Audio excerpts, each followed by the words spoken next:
आज की कहानी है इंदौर से सटे हुए छोटे से शहर धार की, जहां मुकेश और किरण जी का परिवार रहा करता था। परिवार बड़ा ही सिंपल और स्वीट सा था। आखिरकार हर एक मध्यम वर्गीय परिवार की वही तो कहानी होती है, जो किचन से शुरू होती है और किचन पर ही खत्म हो जाती है। उनको कहाँ वो लो फैट लो कार्ब वाला खाना चाहिए होता है। उनको तो बस चाहिए वो खाना जिससे आत्मा तृप्त हो जाए। तो बस यही हाल था किरण जी के घर का। तो आइए देखते हैं आज की नई खिटपिट। अरे किरण जी, कहाँ रह गई आप? अरे जब पूरा खाना खा ही लूँगा फिर मैं क्या करूँगा उस तली हुई मिर्च और भुने हुए लहसुन का। किरण जी जल्दी से किचन से निकलती हुई दिखाई देती है। अरे ला रही हूँ बाबा, आपको तो रोज़ एक नया स्वाद चाहिए, तो मैं कहाँ से लाऊँ आप ही बताओ। आज ये लहसुन भून दो। अरे भूनना भी तो बिल्कुल मध्यम आंच पर, कहीं से भी काला ना हो जाए, एकदम गुलाबी भुनना चाहिए। मिर्च रानी का बीच में से पेट फाड़ कर, नमक भर कर और तेल लगाकर चिमटे से सेको। अरे इतना नाटक मैं शादी के पहले सीख ली होती ना, तो निशा मधुलिका और तल्ला दलाल जी की तरह कहीं अपना बड़ा नाम किए बैठी होती। यहाँ आपके घर को संभाले हुए नहीं बैठी होती। मुकेश जी समझ जाते हैं कि आज तो बात हाथ से निकल गई रे बाबा, क्योंकि आज इतने दिन का जो गुब्बार इकट्ठा हो रहा था वो विस्फोट में तब्दील हो गया। इसलिए बात को संभालते हुए कहते हैं तुम भी ना किरण नाराज़ हो जाती हो। अच्छा सुनो, मैं क्या कह रहा था, तुमने खाना खाया कि नहीं? और नहीं खाया तो आ जाओ मेरे साथ, हम बैठ कर साथ में खाते हैं। किरण जी उनकी इस चालाकी को समझ जाती है और बिना कुछ कहे वहाँ से चली जाती है। अब शाम होते होते किरण जी के तीनों बच्चे अमन, सचिन और आर्ची घर आते हैं, लेकिन किरण जी का मुंह अभी भी फूला हुआ था। मम्मी भूख लगी है, क्या बनाया है आज आपने? हाँ मम्मी बोलो ना, क्या बनाया है? अरे बोल क्यों नहीं रही हो? तुम दोनों एकदम ही धुत बेवकूफ़ हो, वही रहोगे। मम्मी का बेटा तो बस एक मैं ही हूँ जो उनकी हर बात को समझता हूँ। अच्छा मम्मी बताओ क्या हुआ? इतना सुरकन मम्मी ज़ोर ज़ोर से रोने लगती है। कितना भी कुछ कर लो तुम्हारे पापा के लिए, लेकिन उनको कभी संतुष्टि ही नहीं हुई। अरे पूरा जीवन लगा दिया मैंने अपना इस घर बनाने के लिए और तुम तीनों को पालने के लिए, लेकिन क्या मजाल कभी तारीफ भी की हो। तभी दरवाजे की घंटी बजती है। आर्ची जाकर दरवाज़ा खोलती है तो देखती दरवाजे पर प्यारी पड़ोसन नीलम जी थी। आइए आइए आंटी जी आइए, आज क्या लाई हैं आप? कुछ नहीं, आज बस मेरी बहू ने पाव भाजी बनाई थी तो मैंने कहा तुम बच्चों को दे आओ। अब तेरी मम्मी की बहू तो अभी आई नहीं तो तुम लोग यही खा लो बेटा, ठीक है? तभी सचिन आवाज़ लगाते हुए कहता है, हाँ हाँ आंटी, आपने बिल्कुल ठीक किया। तभी आर्ची उनके हाथ से जल्दी से पाव भाजी का टिफ़िन ले लेती है और नीलम जी चली जाती है। अब किरण जी का पारा 7वें आसमान पर चढ़ जाता है। अरे किसी भूखे नंगे प्रदेश से आए हो क्या तुम सबके सब? एक इस लड़की को देखो, हाँ आंटी क्या लाई हो, और एक उसको देखो, हाँ हाँ बढ़िया किया।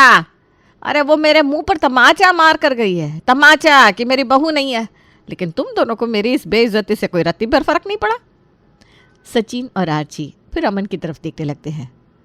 देख लो भैया, मम्मी को इस बेइज्जती से तो आप ही बचा सकते हो, कुछ सोचो ना भैया। हाँ भैया बहुत हुआ, शादी तो अब करनी पड़ेगी आपको। तभी मुकेश जी कमरे में आते हैं। अरे कहीं से पाव भाजी की खुशबू आ रही है, क्या मैं सही कह रहा हूँ?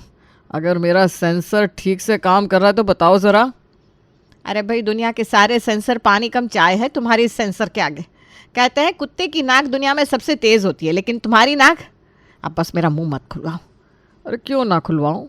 अरे भाग्यवान आज सुबह से ज्वालामुखी की तरह से फटी हुई हो और कह रही हो कि मुंह ना खुलवाऊँ।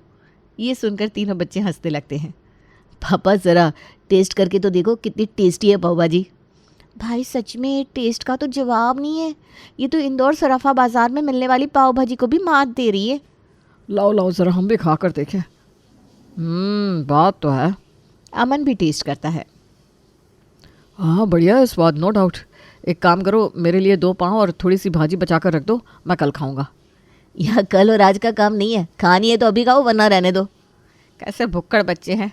इस माँ से एक बार नहीं पूछा कि माँ तू खाएगी, बस इन सबको कर करके खिलाते जाओ। अरे तुम लोग तो मुझे मरे पर भी ना पूछो। तभी मुकेश जी किरण जी को एक बाइट खिलाते हैं। किरण जी पहले तो नखरा करती है, बाद में खा लेती है। वो कहते हैं ना, मन मन भावे मुड़ी हिलावे। पाव भाजी तो बड़ी सही बनाई है इस नीलम की बहू ना। चलो इसको कम से कम भगवान ने बहू तो सही दे दी, वरना पूरी ज़िंदगी मुझसे पूछ पूछ कर खाना बनाती आई है। मम्मी कल यही बना लो ना पाव भाजी। नहीं भाई, अब मुझे एक और आफत अपने पल्ले नहीं बांधनी। मैं ये पाव भाजी और सीख लूँ, फिर तुम लोगों की फरमाइश पर रोज़ रोज़ पाव भाजी बनाओ। अब इस घर में पाव भाजी तभी बनेगी जब इस घर में बहू आ जाएगी। अब बच्चे जब चाहे तब किरण जी से कहते रहते, लेकिन किरण जी ने तो जैसे भीष्म प्रतिज्ञा ले रखी थी जो उन्होंने किसी हाल में नहीं तोड़ी।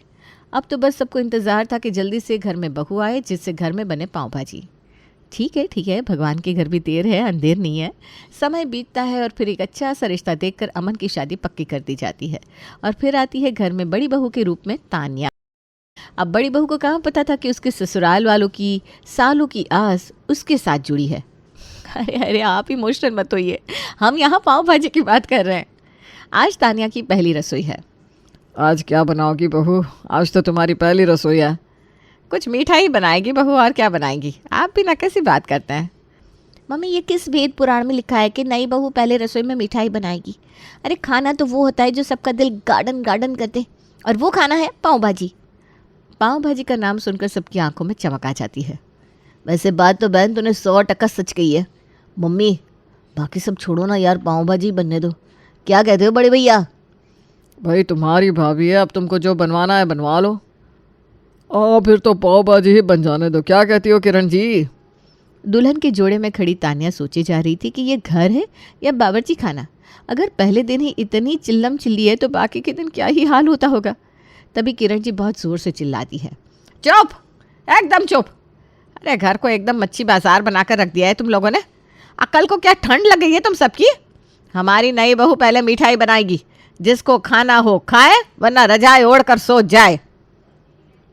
मम्मी का ये रौद्र रूप देखकर सब शांत हो गए और जो खीर तान्या ने बनाई थी उसे खाकर इधर उधर खसक गए, क्योंकि सबकी उम्मीदें जो टूटी थी आज, वर्षों का ख्वाब जो टूटा था, तो दर्द तो होना ही था। लेकिन ये क्या, तभी 1 घंटे बाद सबकी नाक तक जो खुशबू पहुंचती है वो सबको रजाई से खींचकर बाहर हॉल में ले आती है। खुशबू बड़ी जानी पहचानी सी है। अरे पापा आप भी नहीं पहचान पाए? आपसे ये उम्मीद नहीं थी। अरे आपकी नाक के आगे तो बड़े बड़े सेंसर फेल है। पापा वही है जिसे आप पहचानने की कोशिश कर रहे हैं। पाव भाजी पापा, पाव भाजी। अरे मैंने तान्या को शादी के पहले ही कह दिया था कि तुम चाहे कुछ सीखो या ना सीखो, लेकिन पाव भाजी ज़रूर सीख कर आना। तभी तान्या सबके लिए पाव भाजी लाती हुई दिखाई देती है और सब डाइनिंग टेबल पर बैठ जाते हैं। आज देखो ज़रा कैसे बिना बुलाए सारे के सारे खाने के टेबल पर आ गए, और वैसे रोज़ देखो तो एक एक को पकड़ कर लाना पड़ता है। फिर किरण जी बड़ा ही खुश होकर और इतरा कर कहती है, तो चलो भाई, आज हमारी भी बहू ने पाव भाजी बनाई है, अब हमारे भी घर बहू आ गई है। सब लोग पाव भाजी खाते हैं। सबको पाव भाजी बहुत ही ज़्यादा पसंद आती है। वाह भाभी, आपके हाथ में तो क्या टेस्ट है, ऐसा मन कर रहा है आपके हाथ चिम लूं। हाँ सच में भाभी, ये तो बहुत ही ज़्यादा टेस्टी है। अगर ऐसी पाव भाजी मुझे रोज़ मिल जाए ना तो मैं कभी बाहर के खाने की शक्ल भी ना देखूं। हाँ जी तान्या जी, सच में काफ़ी टेस्टी पाव भाजी बनाई है आपने। Thank you. अरे भाई जल्दी से और पाव ले आओ, मुझसे अब बिल्कुल कंट्रोल नहीं हो रहा। और देखते ही देखते सब लोग पाव भाजी चट कर जाते हैं। माँ ये पाव भाजी उठा कर रख देना, कल मैं ऑफिस लेकर जाऊँगा। माँ मेरे लिए भी, मैं कल कॉलेज लेकर जाऊँगी, सबको खिलाऊँगी। आखिरकार मेरी भाभी ने इतनी बढ़िया पाव भाजी जो बनाई है। अरे भाई उठा कर किसको रखूँ? जब पाव भाजी बची हो तब तो उठा कर रखूँ। पाव भाजी पूरी तरह ख़त्म हो चुकी है। अब फिर से कहकर बहू से 1-2 दिन में बनवा दूँगी। अब तो किरण के घर में पाव भाजी यानी कि जैसे अमृत। अब किरण जी के यहाँ पाव भाजी एक त्यौहार की तरह हो गई। जिस दिन पाव भाजी बनती उस दिन सबके चेहरे की खुशी देखते ही बनती थी। और कहीं ना कहीं नई बहू तान्या भी बहुत खुश थी, क्योंकि 1 दिन की पाव भाजी 2 दिन के काम जो आ जाती थी। फिर एक दिन पाव भाजी बनती है। बहू आज पाव भाजी बना लेना, और हाँ पाव भाजी ज़रा ज़्यादा ही बनाना, हर बार कम पड़ जाती है ना। इस बार उस नीलम की बच्ची के यहाँ भी पाव भाजी देकर आऊँगी। वो बहुत ज़्यादा ही इतराती थी अपनी बहू के लिए। अब मैं भी तो ज़रा इतरा लूँ अपनी बहू के लिए। ठीक है मम्मी जी। तान्या किचन में बड़बड़ाते हुए जाती है, क्योंकि आज उसका गुस्सा 7वें आसमान पर था। अरे यार इनकी पाव भाजी नहीं हुई, अमृत हो गया। अभी मेरी शादी को 15 दिन हुए हैं और इन 15 दिनों में चौथी बार पाव भाजी बन रही है। इतनी पाव भाजी कौन खाता है? अब तो मुझे पाव भाजी देखने का भी मन नहीं करता, जबकि मैं खुद पाव भाजी लवर थी शादी के पहले। तान्या पाव भाजी बनाने में लग जाती है, लेकिन मरता क्या न करता, वही हाल अभी तान्या का ही था। आखिर नई बहू जो ठहरी। तानिया खाने में लौकी की सब्जी और तुअर की दाल बनाती है, जिससे सब लोग आराम से सिंपल सा खाना एंजॉय कर सके। लेकिन ये क्या, यहाँ तो भाई इनका पाव भाजी का भूत अभी तक उतरा ही नहीं था। अब अगले दिन सब फिर से पाव भाजी की डिमांड करते हैं। अरे भाई, अब कल ही तो पाव भाजी बनी थी, अब आज तो ये दाल सब्जी खाओगे कि नहीं खाओगे? मम्मी ये लौकी की सब्जी मैं देखूंगा भी नहीं। हाँ मम्मी, और ये तुअर की दाल आपको पता है ना, मुझे बिल्कुल भाती नहीं है, मैं नहीं खाऊंगी। अरे भाई, आज तो मुझे ज़्यादा भूख ही नहीं है, थोड़ा एसिडिटी से बन रही है, तो मैं बस एक ही रोटी लूँगा। और सारे के सारे ऐसे ही थोड़ा बहुत खाना खाकर उठ जाते हैं। मम्मी जी आप तो खा लीजिए। ला, अब 2 रोटी खा ही लूँ, लेकिन सही कहूँ बहू, मुझे बिना पाव भाजी के आगे ये दाल रोटी जच नहीं रही है। तानिया बचा हुआ सारा खाना किचन में ले जाती है। हे भगवान, अब इस बचे हुए खाने का मैं क्या करूं? और वो सारा बचा हुआ खाना फ्रिज में सेट करके रख देती है, क्योंकि अब वो ठहरी नई बहू, उसे क्या समझ में आएगा कि उसे अब करना क्या है। मम्मी जी के भरोसे छोड़कर तानिया बेफिक्र हो जाती है। अगले दिन तानिया खाने में बैंगन की सब्जी और मूंग की दाल बनाती है। ये दाल तो मेरे से नहीं खाई जाएगी। तानिया, कुछ ज़्यादा ही नहीं हो रहा? ज़रा भाजी बना लेती तो पाँव का काम हम रोटी से चला लेते। वैसे बेटा तानिया, अमन की बात तो सही है, भले ही चाहे पाँव हो ना हो, लेकिन भाजी बना लेती तो आत्म तृप्ति सी हो जाती। ज़रा हल्की फुल्की सी भाजी बन जाती तो खाने में ज़रा रौनक सी आ जाती। तानिया बचा हुआ खाना फिर से किचन में ले जाती है और फिर से अपनी प्यारी मम्मी जी के भरोसे छोड़ देती है कि वही इसकी नैया पार लगाएंगी। लेकिन ये क्या, अगले दिन किरण जी फ्रिज में से टमाटर निकालने के लिए फ्रिज खोलती है। बहू, ये इतना सारा खाना बचा है, इसे फ्रिज में क्यों सजा रही हो? खाना उतना ही बनाया करो जितना कोई खाए, अब इस खाने का क्या होगा? मम्मी जी मैं तो अपनी तरफ से पूरी कोशिश करती हूँ, लेकिन कोई पाव भाजी के अलावा कुछ खाने को तैयार ही नहीं है। हाँ, तो सबसे पूछ कर खाना बनाया करना, लेकिन अपने घर में खाने की बर्बादी होते हुए मैं नहीं देख सकती। इतना कहकर किरण जी गुस्सा होते हुए चली जाती हैं। वाह भाई वाह, चोरी तो चोरी, ऊपर से सीना चोरी।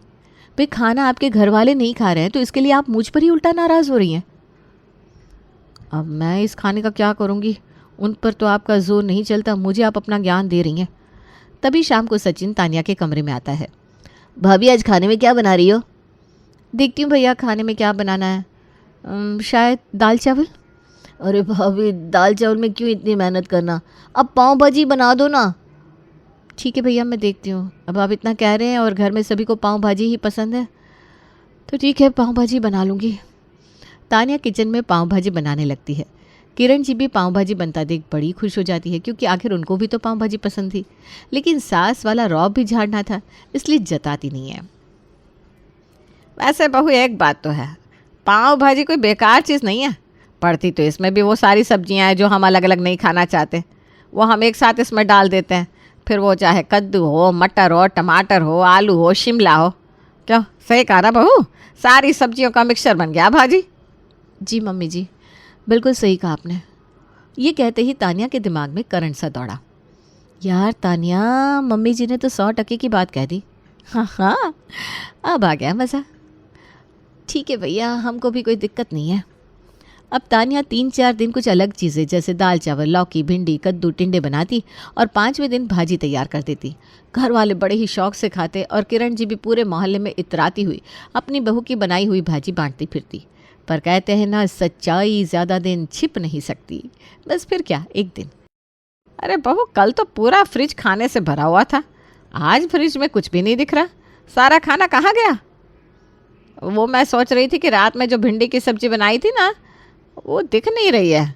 आज बड़ा ही जी कर रहा है कि बासी पराठे के साथ भिंडी की सब्जी खाई जाए। बरसों बीत गए इस टेस्ट को खाए हुए। मेरी मम्मी खिलाया करती थी गांव में, हम सब भाई बहनों को ऐसे बिठाकर। आज याद आ गई मेरी माता जी की मुझे। तानिया को तो जैसे काटो तो खून नहीं, क्योंकि इतने दिनों से वो जो हेरा फेरी कर रही थी वो किसी ने पकड़ी नहीं थी, तो उसके पास कोई जवाब भी नहीं था। इसलिए घबराहट के मारे तानिया जल्दी से वॉशरूम का बहाना बनाकर अब भी आती हूँ मम्मी जी कहकर गायब हो जाती है। और वॉशरूम से तानिया नया बहाना लेकर आती है। मम्मी जी, वो सब्जी मैंने काम वाली भाई शीला को दे दी। क्या बहू, अब इतनी महंगी सब्जियां आती हैं और तुम बना बना कर शीला को दोगी तो कैसे काम चलेगा? अच्छा मम्मी जी, आगे से ध्यान रखूँगी। तानिया कैसे भी करके बस बात को टालना चाहती थी, जिससे बात आगे ना बढ़े। अब सब खाने के टेबल पर आते हैं। लाओ भैया, आज तो बड़े ही ज़ोर की भूख लगी है, वैसे भी इस पाव भाजी की खुशबू के कारण मेरे तो पेट में चूहे कब तक कर रहे हैं। हाँ जी पापा जी, लीजिए लीजिए। बाकी सब भी पाव भाजी एंजॉय कर रहे थे, तभी किरण जी के दांत में जाकर कुछ फंस जाता है। अरे दांत में क्या फंस गया? वो तूने आज क्या डाला है भाजी में? तभी वो निकाल कर देखती है तो टिंडे का बीज था। बहू तूने आज भाजी में टिंडे डाले हैं क्या? ये सुनकर सबके कान खड़े हो जाते हैं। सब अपनी अपनी भाजी चेक करने लगते हैं। अरे इसमें तो मुझे भिंडी भी दिख रही है। क्या? हाँ सही कह रहे हो आप। अरे इसमें तो मुझे मूंग की दाल भी दिख रही है। बहू क्या है ये सब? आरंभ है प्रचंड बोल, जंग की घड़ी की तुम बुहार दो। अब आप ही बताओ मम्मी जी, पापा जी और यहाँ बैठे हुए सभी लोग कि पाव भाजी के अलावा आपको कुछ खाना नहीं है, खाना बचना भी नहीं चाहिए और किसी को कुछ देना ही नहीं है।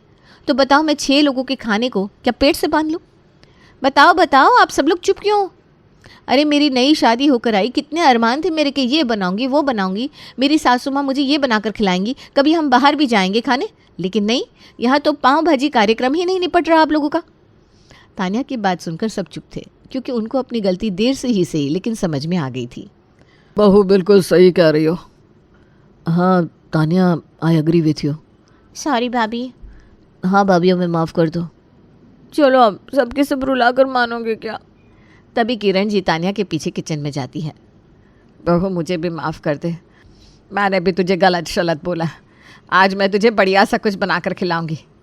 लेकिन एक बात बोलो बहू, एक काम तूने बड़ा ही बढ़िया कर दिया, ये बच्चे अटरम सटरम से भाजी बनाने का। लेकिन एक बात बता कि इतने दिनों से पता क्यों नहीं चला? अरे मम्मी जी, आज जल्दी जल्दी में वो ठीक से ग्राइंड नहीं हो पाया ना, इसलिए, नहीं तो आज भी पता नहीं चलता। अब हम सास बहू एक ही पार्टी में है, अब इनको ऐसी ही भाजी मिलेगी रोज। ये कहानी है छाया नाम की एक महिला की, जो नैन्सी त्यागी की बहुत बड़ी फैन बन जाती है और उसके जैसा कुछ नया करने लग जाती है। तो एक दिन जब छाया अपने फोन में नैन्सी त्यागी की वीडियो देख रही थी, वाह नैन्सी त्यागी वाह, क्या ड्रेस बनाई है, ऐसी ड्रेस तो कोई बड़े से बड़े डिजाइनर भी ना बना पाए।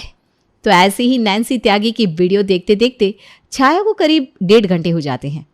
दरअसल छाया अक्सर नैन्सी त्यागी की वीडियो बहुत देर तक देखा करती।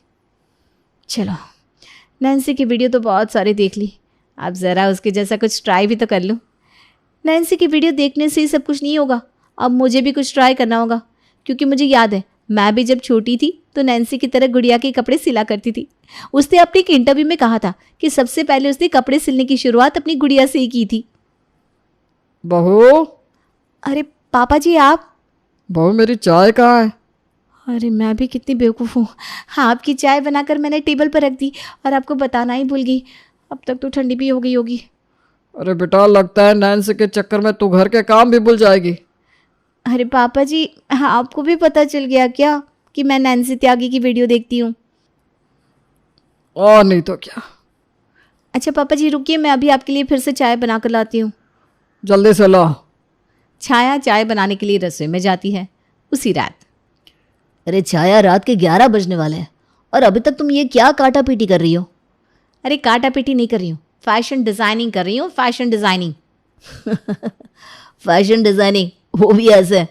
हाँ हाँ, आप मजाक उड़ा लीजिए मेरा, लेकिन जब मैं ये शर्ट पूरा कर लूँगी ना तब आप भी हैरान रह जाएंगे। और वैसे मैं ये आपके लिए बना रही हूँ। क्या, मेरे लिए?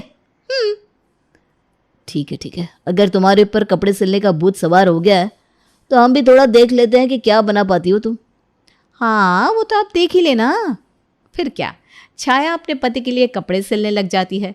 वहीं उसे अपने पति के लिए ये शर्ट बनाने में करीब 2 दिन लग जाते हैं और उसका पति भी बड़ा खुश होता है कि उसकी पत्नी आखिर उसके लिए इतनी मेहनत कर रही है। लीजिए बन गया ये शर्ट। वाह, शर्ट दिखने में तो बड़ी कमाल लग रही है। मैंने जो बनाई है। वो तो है। आयुष्मान अपनी पत्नी के द्वारा बनाए हुए शर्ट को ट्राई करता है। ये शर्ट थोड़ी टाइट नहीं लग रही? अरे मैंने आपके लिए इतनी मेहनत से रात भर बैठकर इसे सिलाया और आप कमियां निकाल रहे हैं।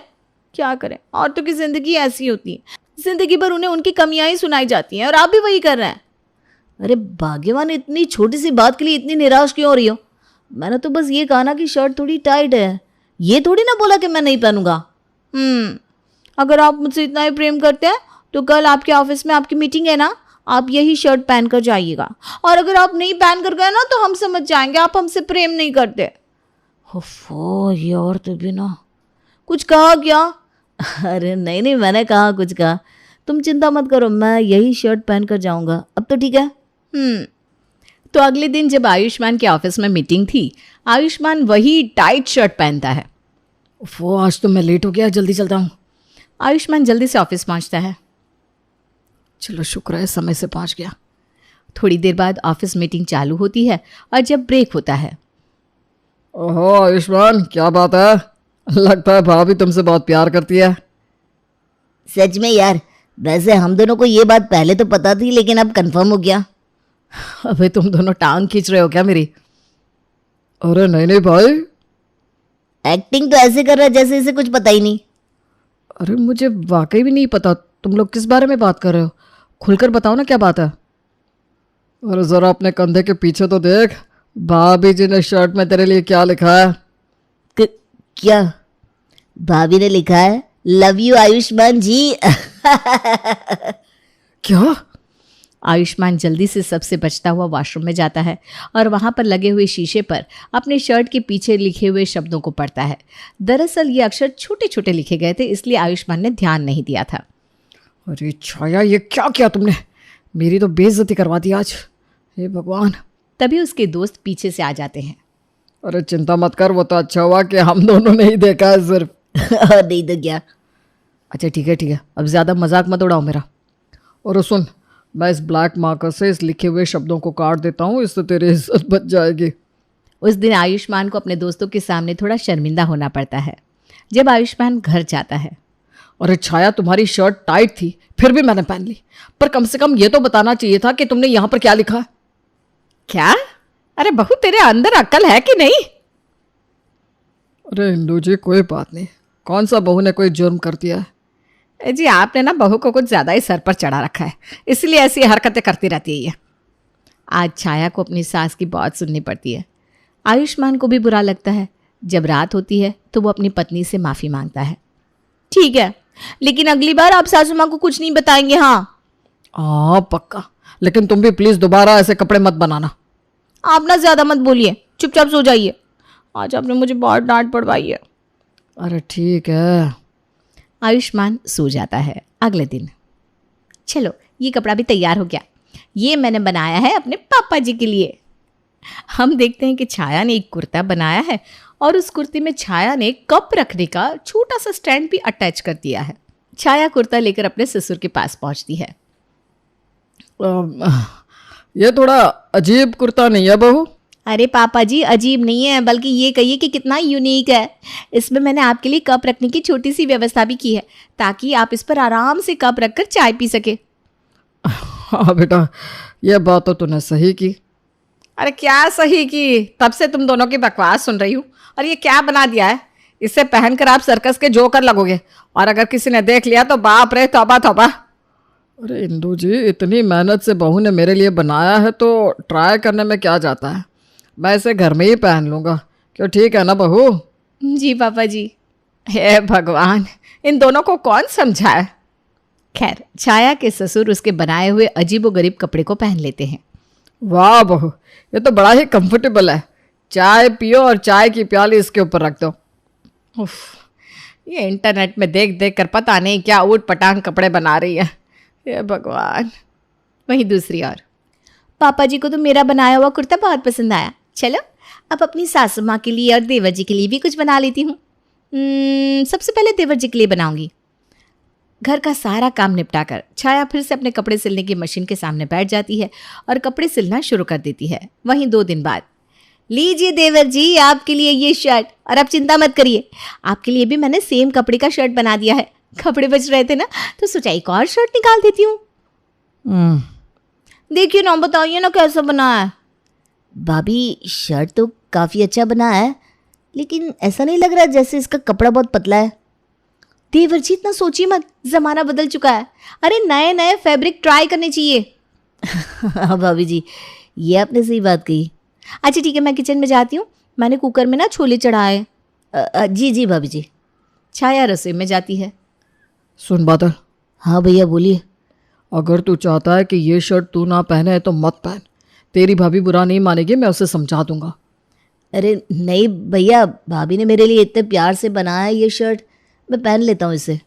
अरे लेकिन अरे भैया आप टेंशन मत लीजिए। बादल अपना शर्ट लेता है और अपने कमरे में चला जाता है। तभी शाम होती है और बादल अपनी भाभी की बनाई हुई शर्ट पहनकर अपनी गर्लफ्रेंड नैना से मिलने के लिए रेस्टोरेंट पहुंचता है। बादल ये शर्ट, अरे नैना मुझे पता है ये शर्ट बिल्कुल परफेक्ट नहीं बनी। दरअसल ये मेरी प्यारी भाभी ने मेरे लिए बनाया है तो मैंने पहन लिया। वैसे इतना बुरा नहीं है ना? हाँ बादल, इतना भी बुरा नहीं है, आओ बैठो। वैसे तुम बहुत अच्छी लग रही हो। Thank you. दोनों गर्लफ्रेंड बॉयफ्रेंड आराम से बैठकर प्यार भरी बातें करते हैं। तभी रेस्टोरेंट के अंदर एक औरत आती है जिसने सेम उसी फैब्रिक और डिज़ाइन की साड़ी पहनी हुई थी जिस कपड़े की छाया ने अपने देवर जी के लिए शर्ट बनाई थी। ये देखकर नैना हंसने लगती है। बादल वो देखो, तभी मैं कहूँ ये शर्ट थोड़ी अजीब क्यों लग रही है।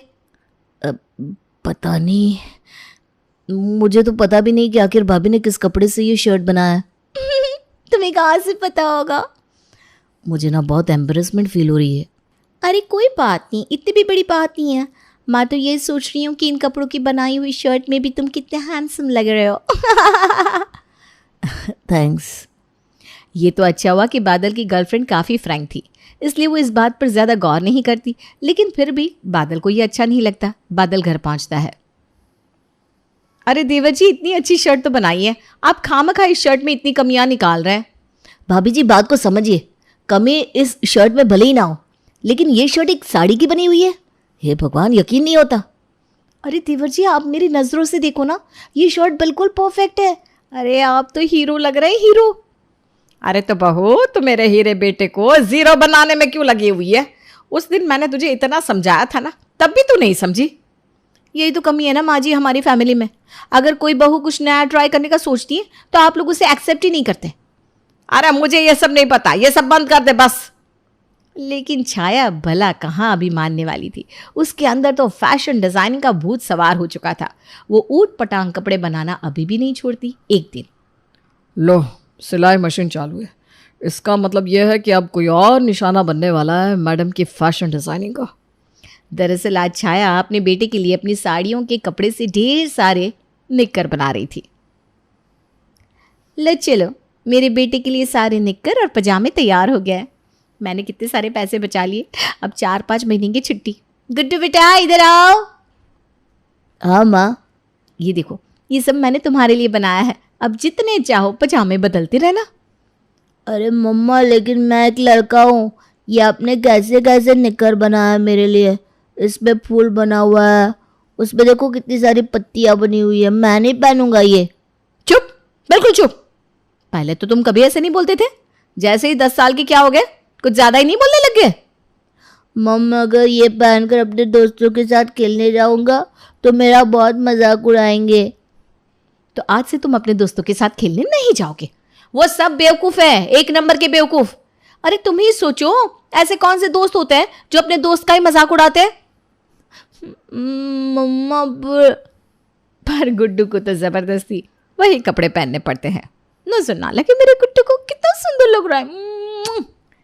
छाया ने लगभग अब सबके लिए नए नए कपड़े बना लिए थे, तो अब वो अपने लिए कुछ नया ट्राई करती है।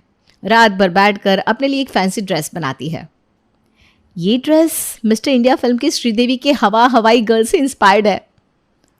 तुम श्रीदेवी तो नहीं, लेकिन मुझे बोल लग रही हो। चुप रहिए ना आप।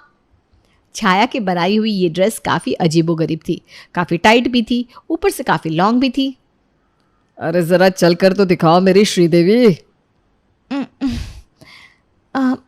छाया धीरे धीरे कदम आगे बढ़ाती है, तभी वो नीचे गिरने वाली होती है कि आयुष्मान उसे पकड़ लेता है। वाह, क्या ड्रेस बनाई है। आपको तो बस बहाना चाहिए मेरा मजाक उड़ाने का। गुस्से में भी ना बहुत प्यारी लगती हो तुम। जाइए, मुझे इस ड्रेस में कुछ चेंजेस करने पड़ेंगे। ओहो। अगले दिन नैन्सी त्यागी को तो मानना ही पड़ेगा, वो बहुत स्ट्रगल करके इतना आगे बढ़ी है। उसने सक्सेस पाने से पहले बहुत सारी परेशानियां देखी थी और उसे बहुत ट्रोल भी किया गया था। इसलिए मुझे भी नेगेटिव बातों पर ध्यान नहीं देना चाहिए और रोज़ नए नए कपड़े बनाने चाहिए। फिर क्या, नैन्सी त्यागी से पूरी तरह से इंस्पिरेशन लेने के बाद छाया फिर से नए नए कपड़े बनाना शुरू कर देती है। अपनी सास के इतना मना करने के बावजूद भी वो सब के लिए बड़े ऊट पटांग कपड़े बनाती रहती है। ए जी, ये लीजिए आपके लिए स्पेशल पंखे वाला शर्ट। ये छोटा पंखा मैंने ऑनलाइन ऑर्डर किया था। कितनी गर्मी है, ऑफिस में तो आपको कितनी गर्मी लगती होगी ना, बस इसीलिए मैंने आपके लिए ये पंखे वाला स्पेशल शर्ट बनाया है। अरे ये क्या बना दिया, पंखे वाला शर्ट, वो भी पर्दे और साड़ी के कपड़ों का बना हुआ। अरे छाया, ये पहनने से अच्छा है कि मैं घर पर ही रहूं। आप भी ना बहुत बुरे हैं, कभी मेरी बात नहीं मानते हैं। देखो छाया, ये बच्चों जैसी हरकतें करना बंद कर दो, थोड़ा बात को समझो। अगर मैं ऑफिस में ये पहन कर जाऊंगा तो मेरी क्या इज्जत रह जाएगी। अच्छा तो पार्टी में पहन लीजिए ना। हे भगवान, अब तुम्हें कौन समझाए। मुझे कुछ मत समझाइए, मैं जो कर रही हूँ वो बिल्कुल सही कर रही हूँ। देखो छाया, अब बहुत हो गया, मैं ये शर्ट नहीं पहनूंगा तो नहीं पहनूंगा। ठीक है, मत पहनिए, हमेशा अपनी मर्जी चलाइए। हम होते कौन है आपसे कुछ कहने वाले। देखो, इतनी छोटी सी बात के लिए लड़ो मत प्लीज। और इस तरह दोनों पति पत्नी के बीच बहसबाजी शुरू हो जाती है। इस बात से छाया बहुत उदास हो जाती है और घर में किसी से भी बात नहीं करती। अच्छा ठीक है, मुझे माफ़ कर दो। 5 दिन हो गए तुम किसी से भी नहीं बोल रही हो। अरे बोलो ना कुछ तो। अच्छा ठीक है बाबा, तुम जो कपड़े बनाओगी हम सब पहन लेंगे। अब तो खुश हो। हाँ फिर क्या, छाया की खुशी का तो कोई ठिकाना ही नहीं होता। वो जल्दी से अपनी मशीन के पास बैठ जाती है और घर के पुराने चादरों से सबके लिए नए कपड़े बनाने लग जाती है। लीजिए आप सबके लिए। सब हैरान रह जाते हैं क्योंकि इस बार छाया ने सभी के लिए एक ही डिज़ाइन के कपड़े का कपड़ा बना रखा था। ये पहनकर तो हम लोग रियल फैमिली लगेंगे। आज शाम को पड़ोस में पार्टी है ना, इसलिए हम सब यही पहनकर वहाँ जाएंगे। सभी लोग एक जैसे कपड़े पहनकर पार्टी में पहुंचते हैं और पार्टी में पहुंचते ही सभी लोगों की हंसी का पात्र बन जाते हैं। सभी की नज़र इस परिवार पर ही थी। ओहो इंदु, क्या बात है, आज तो एक जैसे कपड़े। सस्ते में किसी थान से कपड़ा लेकर एक ही दर्जी से सिलवाया है क्या? सच में, वैसे इतना भी बुरा नहीं लग रहा। एक ही पैटर्न का शर्ट, पैंट और कुर्ता और साड़ी भी बनाई है। और तुम्हारी बहू की ड्रेस, वाह वाह, कमाल लग रही है। दर्जी के टैलेंट की तो दाद देनी पड़ेगी। देखा बेटा, तेरी बेवकूफ़ पत्नी की वजह से हम सबको क्या क्या सहना पड़ रहा है। इंदु गुस्से से पार्टी से चली जाती है। वहीं अपने परिवार वालों की इतनी बेइज्जती होता हुआ देखकर छाया को अपनी गलती का एहसास हो जाता है। जब ये परिवार अपने घर आता है, माँ जी मुझे माफ़ कर दीजिए, मुझे समझ में आ गया है जिसका काम उसी को साजे और करे तो डंडा बाजे। चलो बहू, ये तो अच्छा हुआ। हाँ, सही समय पर अकल तो आई। ठीक है, चल माफ़ कर दिया। चलो अच्छा है पापा, अब मुझे वो रंग बिरंगे निक्कर नहीं पहननी पड़ेगी। बिल्कुल सही कहा भतीजे। अच्छा तो मैं क्या कह रही थी कि सभी के लिए एक लास्ट बार कपड़े बनाऊं क्या? नहीं नहीं नहीं। गौरी की शादी बड़े धूमधाम से अनिकेत के साथ हुई थी। शादी को 3 दिन बीत गए थे और गौरी अब धीरे धीरे रसोई में हाथ आजमाना शुरू कर चुकी थी। लेकिन एक बात थी जो उसे बार बार हैरान कर रही थी। वो बात क्या थी? ये जानने के लिए आपको एक दिन पहले हुई गौरी की पहली रसोई की रस्म में चलना होगा। चलिए। मम्मी जी क्या क्या बनाना है आप बता दीजिए, मैं बना देती हूँ। हाँ गौरी बेटा, आज तुम्हारी पहली रसोई है तो तुम चावल की खीर, वेजिटेबल पुलाव, दम बिरयानी और चावल के आटे की मिठाई बना लो। क्या चावल के आटे की मिठाई? वो क्या होता है मम्मी जी? मैंने तो आज तक नहीं खाई, और जब खाई नहीं तो बनाऊंगी कैसे? अरे तो परेशान क्यों होती है बेटा, तेरी जिठानी है ना, वो रहेगी तेरे साथ। तुझे इतना सब अकेले थोड़ी ना बनाना है। आज तेरा पहला दिन है, कहाँ तू अकेले सब मैनेज कर पाएगी। अच्छा ठीक है। सास की मीठी मीठी बातें सुनकर गौरी को बड़ा सुकून महसूस हो रहा था। वो मन ही मन सोचती है, बिना बात ही वो कंगना मुझे पहली रसोई के नाम पर डरा रही थी। कहती थी सास 56 भोग बनवाएगी और कोई मदद भी नहीं करता, सब अकेले ही करना पड़ता है। चलो कम से कम सासू माँ को मेरी चिंता तो है। पहले दिन में जेठानी जी को मेरी मदद के लिए भेज दिया, वरना मुझे तो आधी डिश के नाम तक समझ में नहीं आए थे कि माँ जी ने मुझे बनाने के लिए क्या कहा है। खैर पहली रसोई के दिन सास ने जो भी डिश बनाने के लिए कही थी गौरी जेठानी की मदद से सब कुछ बनाकर तैयार कर देती है। लेकिन एक बात थी जो उसके मन में बार बार खटक रही थी। भाभी, मैंने तो सुना था कि पहली रसोई में पूड़ी कचौड़ी बनवाई जाती है, लेकिन यहाँ पर तो माँ जी ने मुझसे पुलाव, बिरयानी और मिठाई भी चावल के आटे की बनवाई। मैं कुछ समझी नहीं। अरे पगली, अभी तो 1 दिन हुआ है ना तेरी शादी को, इतनी जल्दी क्या है समझने की? 2-4 दिन में सब समझ में आ जाएगा। जेठानी की गोल गोल बात सुनकर अब तो गौरी और भी ज़्यादा कंफ्यूज हो गई थी। खैर ससुराल में पहला दिन था, इसलिए उसका ज़्यादातर ध्यान खाना बनाने और परोसने में ही लगा हुआ था। इसलिए वो जल्दी जल्दी डाइनिंग टेबल पर खाना लगा देती है। सबको गौरी की पहली रसोई का खाना बहुत पसंद आता है और घर में सभी लोग उंगलियां चाट चाट कर खाना खत्म कर देते हैं। अगले दिन के खाने में भी सास फिर से चावल और सब्जी बनाने के लिए कहती है, जिसे गौरी अपनी जेठानी के साथ मिलकर रसोई में बनाती है। दूसरा दिन भी इसी तरह बीत जाता है। तीसरे दिन फिर से गौरी रसोई में आती है और सास के पास जाकर पूछती है, माँ जी आज खाने में क्या बनेगा? कद्दू और थोड़ी भिंडी की सब्जी भी बना लेना और साथ में जीरे से छौंक कर चावल बना देना। माँ जी, कद्दू और भिंडी की सब्जी के साथ चावल कौन खाएगा? आप शायद रोटी कहना चाह रही होंगी। वैसे भी 2 दिन से घर में रोटी बनी नहीं। आज सब्जी के साथ ना रोटी बना देती हूँ। अरे बेटा, रोटी खाने वाला कोई है ही नहीं यहाँ पर, सबको चावल ही खाना होता है। अब तुम चाहे दाल बनाओ या सब्जी। सास की बात गौरी को बड़ी अटपटी लगी थी। दाल के साथ चावल तो वो भी खा लेती थी, छोले, राजमा, कढ़ी के साथ भी उसे चावल पसंद थे, लेकिन भिंडी, कद्दू, लौकी ऐसी सब्जियों के साथ उसने चावल कभी खाया ही नहीं था। लेकिन वो देख रही थी कि ससुराल में तो तीनों टाइम खाने में सिर्फ चावल ही बन रहे हैं, रोटी का तो कोई नाम ही नहीं लेता था। अरे भाभी, चावल खा खा के मैं तो एकदम बोर हो गई हूँ। इतने चावल कौन खाता है? 3 दिन हो गए, अब तो चावल के नाम से ही ना भूख मर जाती है मेरी। देखो, अभी तुम्हारी नई नई शादी है ना, इसलिए तुम्हें ऐसा लग रहा है। थोड़े टाइम में आदत हो जाएगी। अच्छा, मम्मी जी ने कहा है आज सब्जी के साथ में थोड़ी रोटियां भी बनानी है। रोटी का नाम सुनकर गौरी के चेहरे पर जैसे चमक आ गई थी। वो खुशी खुशी जल्दी से आटा निकालती है और गूंथना शुरू कर देती है। भाभी, आटा कुछ अजीब सा नहीं लग रहा? नहीं तो अजीब क्यों लगेगा, आटे जैसा तो आटा है। नहीं, आटे में कुछ अलग है। मेरे मायके में तो आटे का कलर और टेक्सचर दोनों ही अलग होते हैं। अच्छा, तो उसकी बात कर रही है। अरे वो गेहूं का आटा होता है ना, ये चावल का आटा है। ये तो ऐसा ही होता है। चावल के आटे की रोटी कौन खाता है भाभी? कौन का क्या मतलब है, सब लोग खाते हैं और आज से तुम भी यही खाओगी। मतलब बाकी टाइम तो हम चावल खाते ही हैं, अब जो रोटी खाएंगे वो भी चावल के आटे की? हाँ प्यारी देवरानी जी, खाली रोटी नहीं, पूरी, पराठा, मिठाई सब कुछ यहाँ पर चावल के आटे का ही बनता है। तुम्हारी जानकारी के लिए बता दूं, हमारे घर में गेहूं का आटा आता ही नहीं। माँ जी सिर्फ चावल ही खरीदती है। और ये जो चावल तुम खा रही हो ना, ये भी कोई ऐसा वैसा चावल नहीं है। स्पेशल बिरयानी वाला 400 रुपये किलो वाला चावल है, जो माँ जी MP से स्पेशली ऑर्डर करती है। तभी तो पुलाव हो या बिरयानी, एक एक दाना 1-1 इंच लंबा और खिला हुआ बनता है। अच्छा, वैसे भाभी, मुन्ना के दूध में बॉर्नविटा के साथ ये सफ़ेद सफ़ेद क्या मिलाकर पिला रही हैं आप? और क्या होगा, चावल का आटा। माँ जी कहती है बच्चों को दूध में थोड़ा सा चावल का आटा मिलाकर पिलाओ ना तो शरीर में ताकत रहती है, इसलिए मैं बॉर्नविटा के साथ थोड़ा चावल का आटा मिला देती हूँ। बीमार होने पर आप लोग दवाई खाते हो या तब भी मुट्ठी भर के चावल का आटा ही फाँक लेते हो? हद ही हो गई अब तो। अरे ठीक है, बहुत लोग देखे मैंने जिन्हें चावल पसंद होता है, लेकिन इस तरह दीवानों की तरह चावल खाने वाला तो कोई नहीं देखा।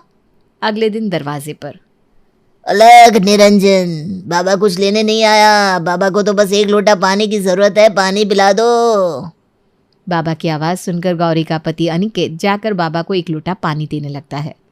बहुत भले लगते हो बेटा, लेकिन मैं तुम्हें बताना चाहता हूँ कि तुम्हारी कुंडली में सब कुछ सही नहीं चल रहा है।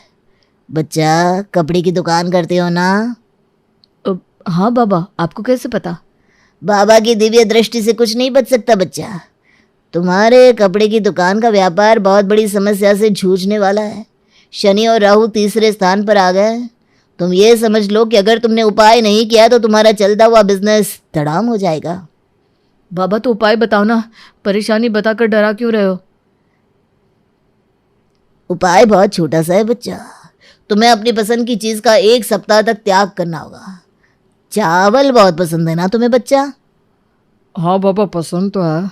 आप तो वाकई बहुत अंतर्यामी है, बिन बताए सब जान जाते हैं। तो बस बेटा 1 सप्ताह तक तुझे और तेरे परिवार को चावल की तरफ देखना भी नहीं है।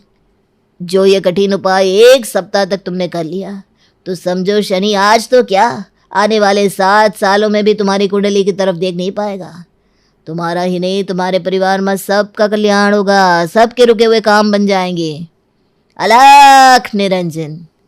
इतना कहकर बाबा अपना चिमटा बजाते हुए वहां से निकल जाते हैं। बाबा की बताई हुई बातें सुनकर तो अब अनिकेत और परिवार के बाकी लोग बड़ी गहरी चिंता में आ जाते हैं। बाबा तो मुझे बड़े ज्ञानी लग रहे थे। भाई मैं तो कहती हूँ ऐसा तो उन्होंने कोई उपाय बताया भी नहीं जिसमें कोई 1-2 लाख का खर्चा होता हो। यही तो कहा ना कि 1 सप्ताह के लिए चावल छोड़ना होगा। छोड़ कर देख लेते हैं, उसमें कौन सा हमारा बहुत बड़ा घाटा है। सास की बात से परिवार के सारे लोग सहमत हो जाते हैं और उसी दिन फरमान जारी हो जाता है कि अब से 1 सप्ताह के लिए घर में चावल बनाना तो दूर, चावल के बारे में कोई बात भी नहीं करेगा। अगले दिन, अरे गौरी, खाना बन गया क्या? हाँ हाँ बैठिए ना, मैं बस अभी लगाती हूँ। क्या है ये? तुमने सुबह भी नाश्ते में रोटी सब्जी बनाई थी, अब रात के खाने में फिर से रोटी सब्जी लाकर रख दी। तुम्हें पता है ना मेरा पेट नहीं भरता ये रोटी खाकर। बाबा की कही हुई बात भूल गए क्या? बाबा ने क्या बुलाया था? चावल के बारे में बात भी नहीं करनी है आपको। हालांकि चावल के बिना एक एक पल काटना घर में सभी के लिए कठिन हो रहा था, लेकिन फिर भी बाबा की बातों को टालना मतलब मुसीबत को न्योता देना। इसलिए घर में सभी लोग मन मारकर चावल के बिना एक एक दिन गिन कर काट रहे थे। 7 दिन के बाद, बेटा आज ऐसा करना, सबके लिए चावल ही बना देना। भाई कितने दिन हो गए चावल खाए। आप कहती हो तो मैं बना देती हूँ माँ जी, लेकिन पहले आपको कुछ बताना चाहती हूँ। क्या आपको पता है हमारे घर में हर रोज़ 1000 रुपये का सिर्फ चावल का खर्चा आता है, क्योंकि सुबह से लेकर रात तक हमारा परिवार सिर्फ और सिर्फ चावल ही खाता रहता है। नाश्ता, खाना, डिनर, मिठाई, रोटी, पूरी सब कुछ चावल से बनता है। पिछले 1 सप्ताह में बिना कुछ किए मैंने पूरे 7000 की बचत की है। और दूसरी बड़ी बात यह है कि इस तरह हर समय बस चावल भक्त बने रहना सही नहीं है। हमें हर तरह के अनाज को बदल बदल कर खाना चाहिए, तभी तो हम स्वस्थ रहते हैं। आप ही देख लो, घर में कोई भी ऐसा नहीं है जिसका पेट ना निकला हो। सच्ची बात तो तेरी ठीक ही है बेटा। तुम्हारे पापा जी तो अक्सर ही गुस्से में बड़बड़ाते रहते हैं कि मैं महीने में इतना खर्च कहाँ कर देती हूँ।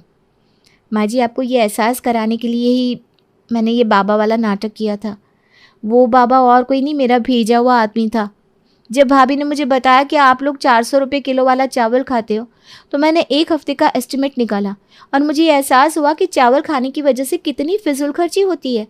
अगर हम बाकी अनाज भी खाएंगे तो सस्ता भी पड़ेगा और सबकी सेहत भी अच्छी रहेगी। आप ही सोचिए हम महीने का कितना रुपया बचा सकते हैं। सही कह रही हो गौरी बहू तुम। अब से हम लोग सब कुछ खाएंगे, सिर्फ चावल पर डिपेंड नहीं रहेंगे। ये क्या है बहू, सुबह से घर का काम करती रहती है, फिर ऑफिस जाती है और बच्चों में लगी रहती है। अरे ऑफिस क्यों नहीं छोड़ देती, या फिर घर के लिए कोई नौकरानी रख ले। कैसी बात कर रही है माँ? जानती तो है ना अभी इनके ऊपर कितना लोन है। थोड़ा ही सही मदद कर देती हूँ तो अच्छा लगता है, और अभी उनको मेरे पैसे की जरूरत भी तो है। सुधा चंदर को बचपन से प्यार करती थी। एक ही मोहल्ले में खेल कूद कर बड़े हुए दोनों। जहाँ सुधा संपन्न परिवार से थी तो वहीं चंदर का परिवार आर्थिक परेशानियों से जूझता ही रहा। लेकिन सुधा की जिद के आगे किसी की नहीं चली। सुधा, कल ऑफिस जल्दी जाना है और 2 दिन के लिए गुजरात ऑफिस के काम से भी जाना होगा। अरे कैसी बात कर रहा है बेटा, बहू को अगले महीने बच्चा होने वाला है, इस वक्त तो उसके साथ रहे। अरे कोई बात नहीं ना माँ, उनको जरूरी काम होगा, वरना मेरा चंदर ऐसे वक्त में मुझे छोड़कर कभी नहीं जाता। चंदर सुबह घर से निकलता तो आधी रात को घर में घुसता, वो भी शराब के नशे में। चंदर की माँ उसे खूब समझाती। अरे माँ, देख रही हो ना कितना कर्जा है सर पर, काम करना पड़ता है। दिन रात काम नहीं करूंगा तो घर कैसे चलेगा। अरे लेकिन बहू को भी तो देख लिया कर, इस हालत में भी घर का बाहर का सारा काम करती है। चंदर तो जैसे माँ की बात सुनकर भी अनसुना कर देता है। ऑफिस के बाद चंदर का फोन माँ के पास आता है। माँ, वो ऑफिस के काम से आज रात के लिए पास के शहर के ऑफिस जाना पड़ रहा है, कल सुबह आ जाऊंगा। सुधा रात को कमरे में सो रही होती है कि उसके पेट में दर्द होता है। सुधा चंदर को वीडियो कॉल करती है। इनको फोन कर लो, शायद कुछ आराम मिले। लेकिन 10 बार फोन करने पर भी वो सुधा का फोन नहीं उठाता। ऑफिस के काम से गए हैं, हो सकता है बिजी हो। कितनी मेहनत कर रहे हैं हम लोगों के लिए। सुधा सो तो जाती है, लेकिन अकेले उसे कमरे में डर लगता है। अगले रोज चंदर घर आता है, जहाँ सुधा ऑफिस जाने के लिए तैयार हो रही थी। तुम आज भी ऑफिस जाओगे? कल रात भर तो ड्यूटी की है, थक जाओगे, छुट्टी ले लो ना। अरे नहीं, कैसी बात कर रही हो, ये तो पॉसिबल ही नहीं है। अच्छा रुको, मैं जल्दी से तुम्हारा खाना और नाश्ता बना देती हूँ। बेचारी सुधा ऑफिस जाना छोड़कर लग जाती है पति के लिए खाना बनाने, उसके कपड़े प्रेस करने और जरूरत का सामान मुहैया कराने के लिए। हो सके तो रात की ड्यूटी मत लिया करो ना, मुझे बहुत डर लगता है। अरे यार क्या है, तुम तो ऐसे बिहेव कर रही हो कि तुम ही अकेली हो जिसे बच्चा होने वाला है। इतने लोगों के पति जो काम के सिलसिले में बाहर होते हैं, उनका क्या? सुधा को चंदर के मुंह से ये बातें अजीब लगती है। अरे हुआ क्या है तुमको? पहले तो तुम मेरा कितना ख्याल रखते थे, मेरे पास रहते थे, मेरी दवा से लेकर खाने पीने तक का सारा ख्याल। और अब इस बार तो तुम एक दफा भी मेरे साथ डॉक्टर के पास नहीं आए, क्यों? अरे पागल हो गई हो क्या? पागल वाली बात कर रही हो। काम धंधा देखो या फिर तुम्हें लेकर टहलता फिरो। और मुझे शुक्रवार की रात को काम से निकलना है, सोमवार आऊंगा। सुधा को समझ में नहीं आता कि क्यों अचानक से चंदर को फील्ड का काम मिल गया है। लेकिन एक दिन, सुधा, मैं और चंदर जरा एक रिश्तेदार के घर जा रहे हैं, तुम भी तैयार हो जाओ, घर में अकेली कैसी रहोगी? अरे नहीं, इस हालत में इसे लेकर जाना ठीक नहीं है। अरे लेकिन मैं ऑफिस भी तो जाती हूँ, फिर घर में अकेले। चंदर उसकी कोई बात नहीं सुनता। वो सीधा कार निकाल कर माँ को लेकर चला जाता है। सुधा घर के काम में लग जाती है कि अचानक उसकी नजर चंदर के बैग पर पड़ती है, जिसमें एक कागज दिखाई देता है। इनके कागज भी ना इधर उधर फैले होते हैं, एक भी खो जाएगा तो बवाल करेंगे।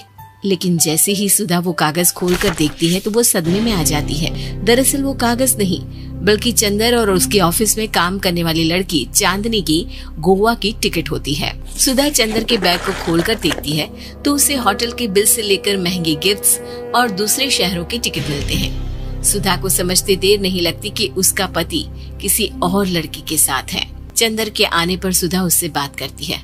अरे नहीं, ऐसा कुछ नहीं है, तुमको गलत फहमी हो गई है।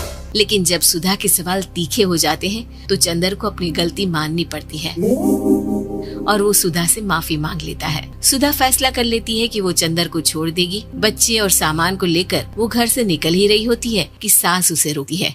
कहाँ जाएगी बेटा, रुक जा। चंदर को सुधा का जाना खल नहीं रहा था। वो झूठे मुंह भी उसे रोकने की कोशिश ही नहीं कर रहा था। सुधा चंदर को देखती है और मायके चली जाती है।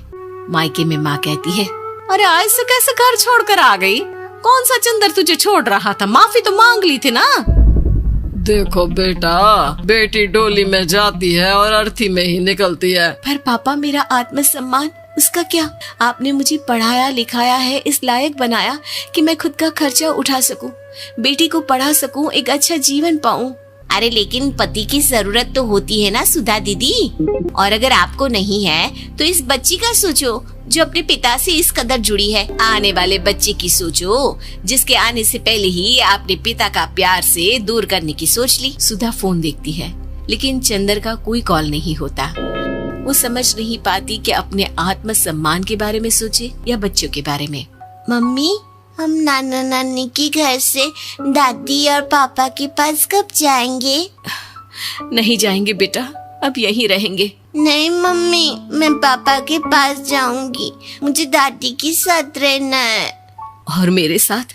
हाँ, आपके साथ भी तो, सबके साथ माँ। देखो सुधा दीदी, आपके सर पर पिता का साया होना जरूरी होता है। अपने घमंड के लिए पिता और बेटी को अलग मत करो। सुधा अब सामान उठाकर अपने ससुराल जाने लगती है, लेकिन मन में सवाल रह जाता है कि जिसे दुनिया घमंड समझ रही है वो उसका आत्मसम्मान था। चंदन ने माफी जरूर मांग ली, लेकिन कभी ये एहसास नहीं दिलाया कि वो सिर्फ उसी का है।